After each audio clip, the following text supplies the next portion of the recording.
Hello geometers, this is Ms. Backfish and I am here to give you sort of a clue about an activity we're going to do as we are starting to get into proofs. And we're looking at algebraic proofs.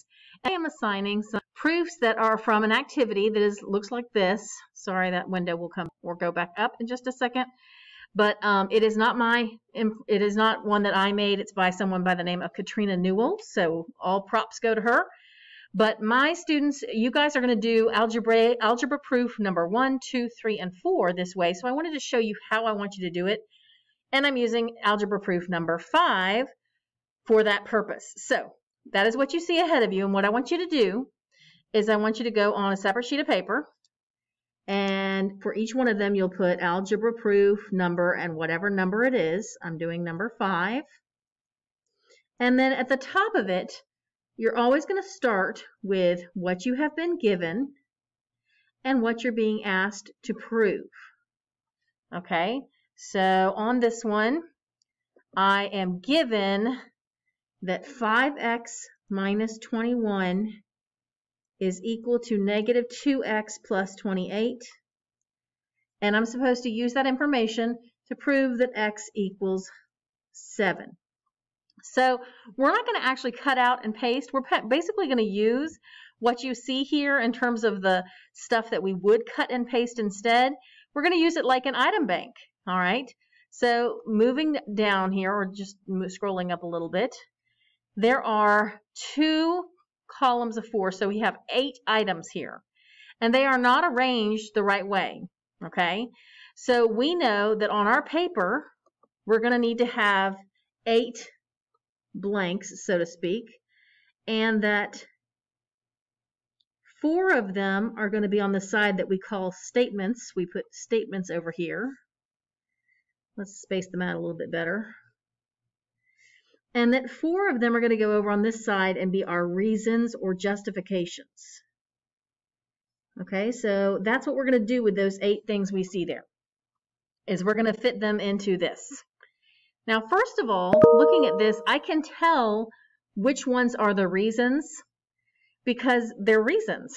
So in other words, I know that division property of equality is a reason, that addition property of equality is a reason, given is a reason, and addition property of equality is a reason. Okay, given.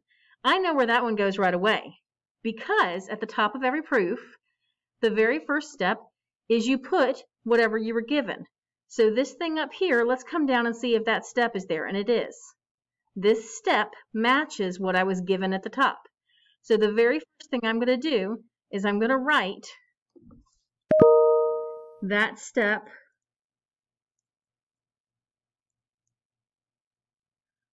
and my reason or justification. In other words, it's like saying, how do you know that? I know that because it was given to me. That was my given. It was the given information, so I know it that way, and that's how I'm able to put it. All right, so let's go back and see what we're going to put next. Okay, so it could be easier, instead of looking here, it might be easier for you to look at your paper and think, what would I do here next? If I'm solving an equation, next thing I want to do is I want to get the x's on one side and the numbers on the other side. Usually when we do that, we move the x's first. So I might want to add 2x to get rid of that and put it over here. If I add 2x to both sides, I'll have no x's over here, and I'll have 7 x's over here. Let's see if that's an option. Yep, here it is right there. That's the next step. So I'm going to put that as step 2 or statement 2. 7x minus 21 equals 28. Okay, so what I want you to notice first off is this is different from how we normally do our work, how we normally show our work, in that normally we show what we're doing to both sides. In a proof, we don't. So this is what I did to both sides, the plus 2x plus 2x. That's not really part of my proof. Instead of showing plus 2x, what we do is we come over here as my reason, my how did you know that? How do I know this is true? Well, the reason I know it's true is because I added 2x to both sides. So the reason I'm going to give over here is the addition property of equality. The addition property of equality says add whatever you want to both sides and it's still a true equation.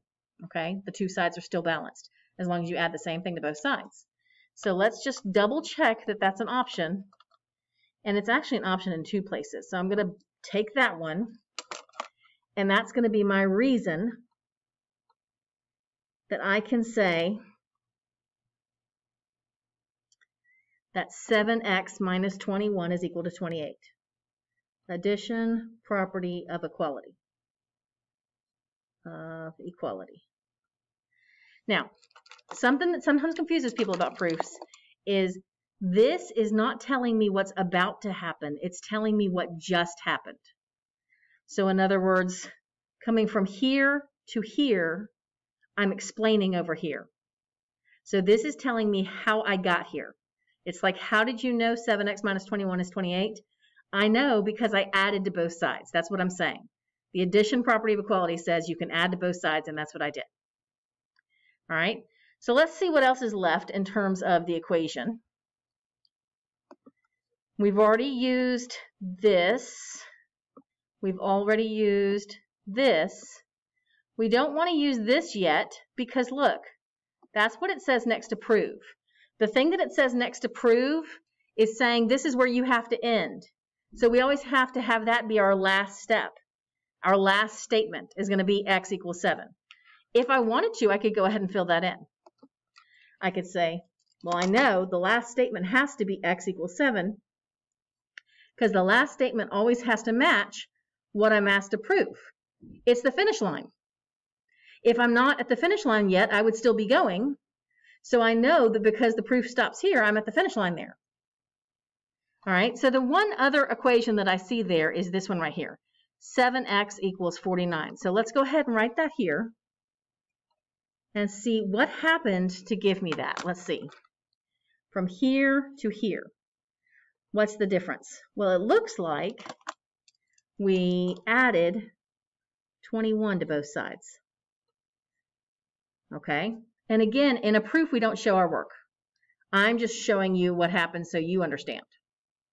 Okay, but we wouldn't see the plus 21. We would just see the result. And we would tell that we added something to both sides by coming over here and saying addition property of equality. Property of equality.